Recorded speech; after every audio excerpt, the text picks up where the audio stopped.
En 2010, le réalisateur Jafar Panahi a été soumis à une interdiction de quitter le territoire iranien et de réaliser des films. Malgré cela, le réalisateur a eu l'audace de réaliser 3 longs-métrages. Ceci n'est pas un film, paru en 2010, Close Curtain, paru en 2013, et enfin Taxi Téhéran, paru en 2015, que nous allons étudier. Récompensé par l'Ours d'Or du meilleur film en 2015, ce faux documentaire iranien composé de 8 scènes présente le réalisateur Jafar Panahi reconverti en chauffeur de taxi à Téhéran. Dans son taxi, toute la société iranienne est représentée, et nous passons d'un débat sur la peine de mort au discours d'une avocate qui défend les droits de l'homme. Dans ce film où fiction et documentaire sont mêlés, le spectateur a du mal à faire la différence entre les deux.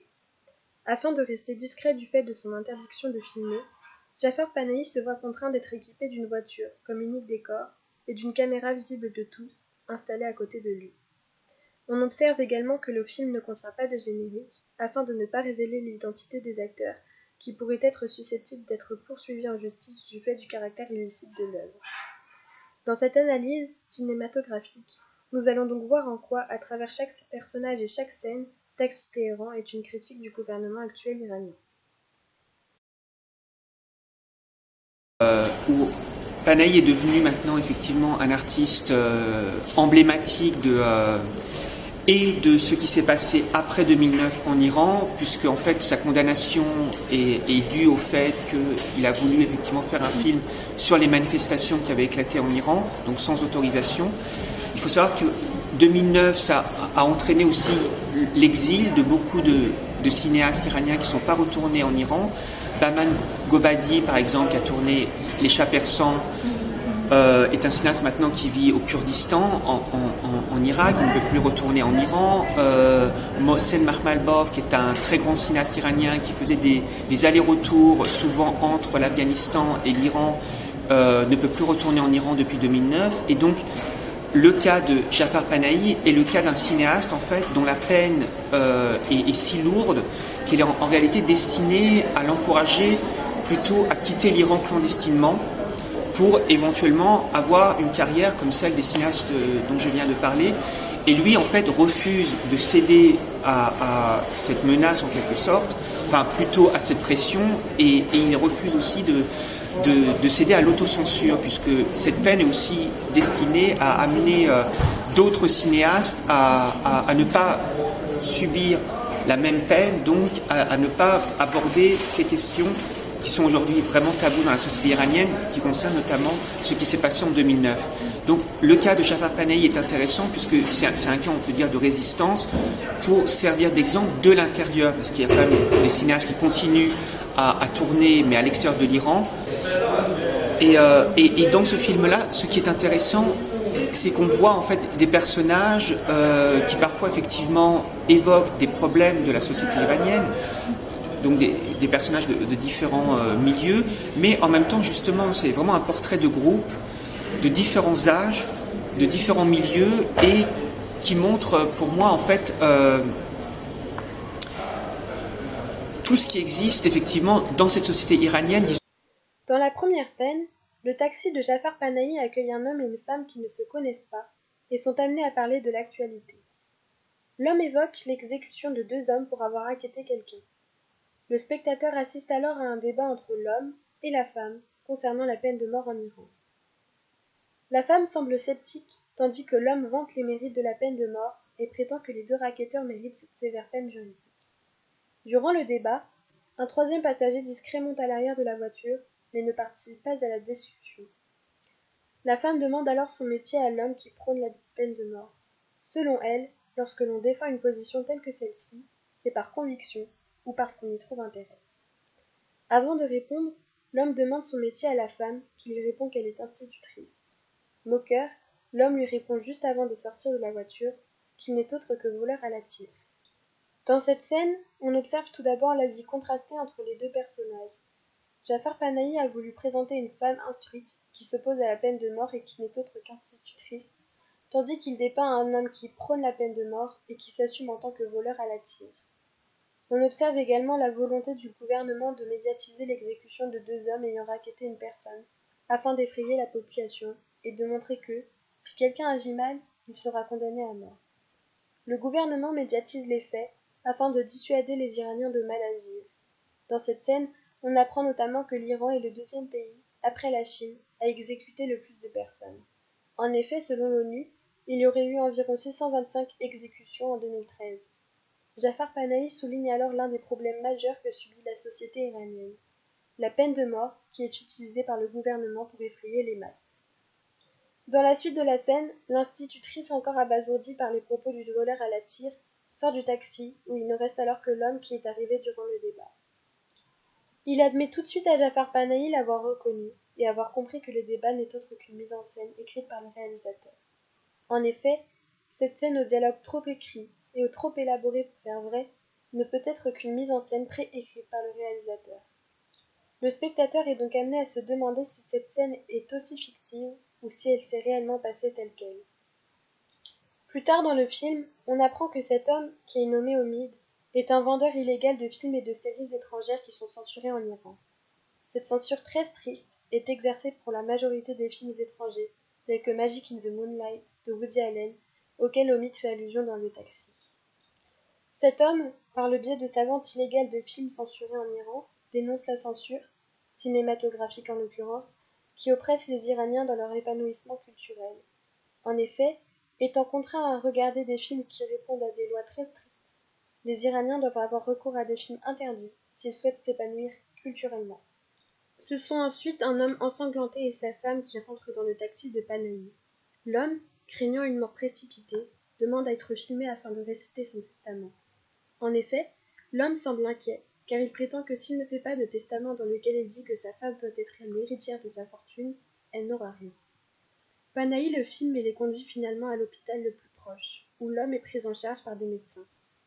La femme donne son numéro et supplie Panahi de ne pas oublier de lui envoyer le testament, au risque qu'elle se voie veuve et à la rue. Cette scène, d'une intensité extrême, montre la dépendance dans laquelle la femme se trouve envers son mari. Étant nombreuses à être sous la tutelle de leur mari, les femmes se voient extrêmement dépendantes. L'homme dit clairement que, sans cet héritage, sa femme serait à la rue. Plus tard, Jafar Panahi rejoint sa nièce, Anna, qu'il vient chercher à la sortie de l'école. Ayant un caractère bien trempé, Anna lui parle du devoir qu'elle doit faire pour l'école. Elle doit réaliser un film de 2 minutes qui respecte les lois islamiques et ne doit pas s'adonner au réalisme noir. Interloqué, Jafar Panahi lui demande quelles sont les règles à respecter. Selon la maîtresse d'Anna, pour qu'un film soit diffusable, il faut qu'il respecte le voile et les lois islamiques, qu'il n'y ait aucun contact entre un homme et une femme, et que le tableau ne soit pas noirci. Selon la maîtresse d'Anna, ne pas noircir le tableau signifie montrer les vraies choses, mais pas les vraies choses, c'est-à-dire les choses laides des tableaux. Il ne faut également pas montrer de violence, et les personnages doivent avoir un prénom persan, être positifs, et ne doivent pas porter de cravate. Il ne faudra également pas aborder les questions politiques et économiques, qui sont source de conflits et restent un réel tabou dans le pays. Enfin, Anna précise que la maîtresse a ajouté qu'ils sauront quand ils auront besoin de s'auto-censurer. Dans cette scène, Anna et ses camarades de classe deviennent alors victimes d'un embrigadement des jeunes exercé par leur gouvernement. Les Iraniens sont, dès leur plus jeune âge, amenés à se conformer aux strictes lois du gouvernement.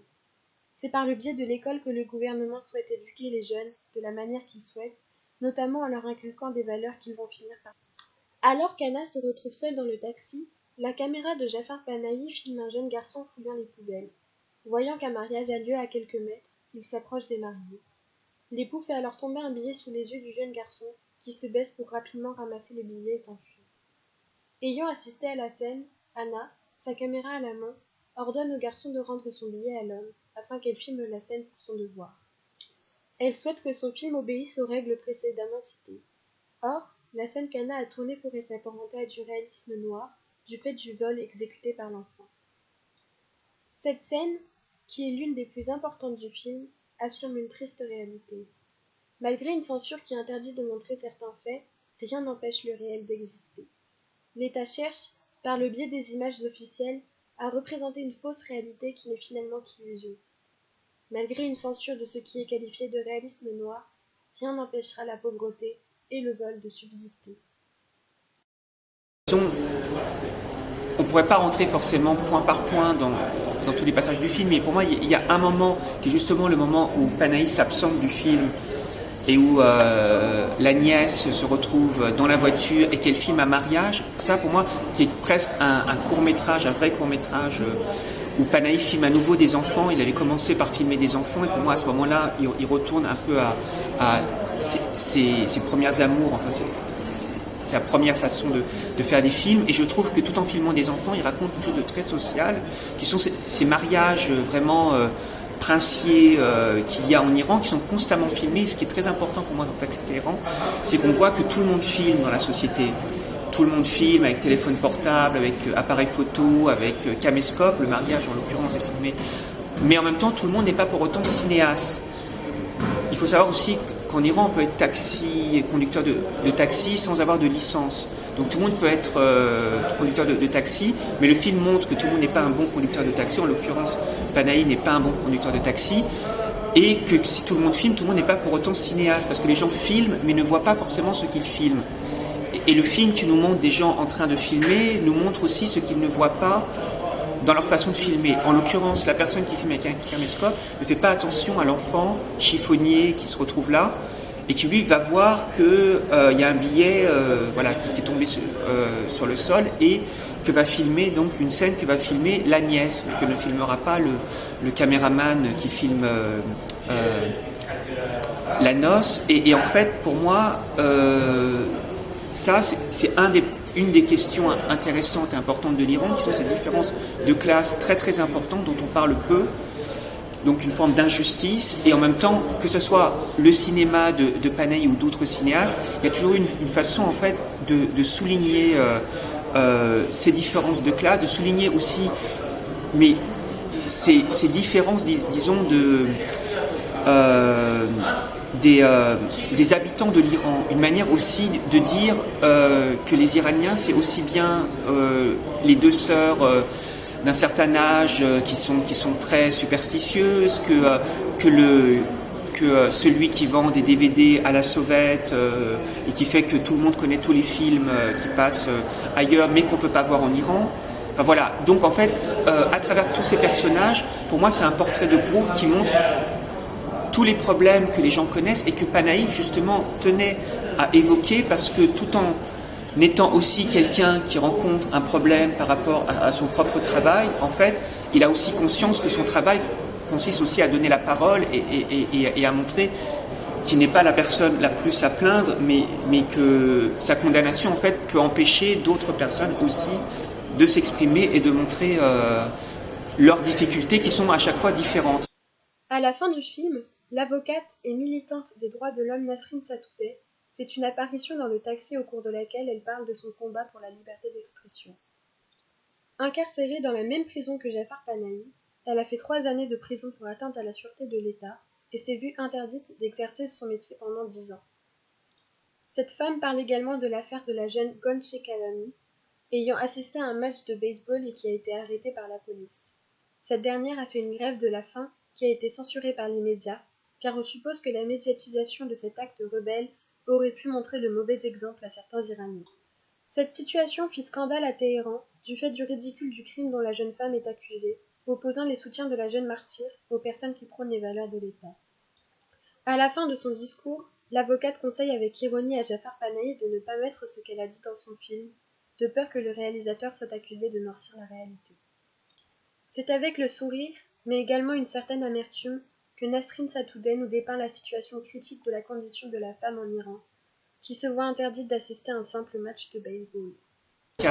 Nasrin Sotoudeh, qui a aussi été condamnée, mais qui a aussi reçu le prix Sakharov du Parlement européen en 2012 pour la défense des droits de l'homme, en même temps que Jafar Panahi. Voilà, donc c'était aussi important qu'elle soit là, parce qu'elle est aussi, d'une certaine façon, comme Panahi, une sorte de porte-parole, tout en étant aussi quelqu'un qui maintenant se retrouve aussi victime d'une forme d'injustice, puisqu'elle n'a pas le droit légalement, elle non plus, d'exercer son métier.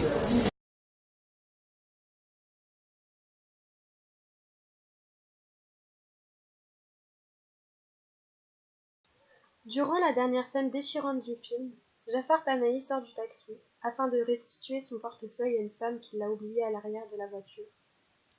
Tandis qu'il ne voit pas le taxi et qu'il n'est qu'à une centaine de mètres, Une des caméras ainsi que l'antivol du réalisateur sont volés par deux hommes en manteau. L'image vire finalement au noir sans qu'il n'y ait de générique.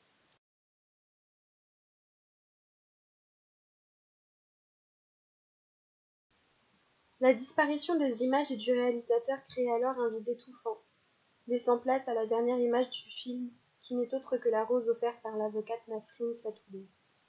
Cette rose devient alors le symbole d'une lueur d'espoir pour ce pays en manque de liberté. En conclusion, Jafar Panahi réussit, par le biais de son œuvre, à nous en apprendre davantage au sujet de la situation actuelle en Iran, notamment la violation des droits de l'homme et la censure qui y sont exercées. Soutenant entièrement Jafar Panahi dans ses films provocateurs, l'avocate Nasrin Sotoudeh incite également à la rébellion, notamment quand elle parle du président Hassan Rouhani. Penser qu'un président de la République va devenir la figure de proue de l'opposition serait naïf. Il ne faut compter que sur nos seules forces, dit-elle. Selon elle, c'est donc grâce aux œuvres courageuses et audacieuses que réalisent certains artistes iraniens que le pays respire et dénonce l'oppression qu'il subit.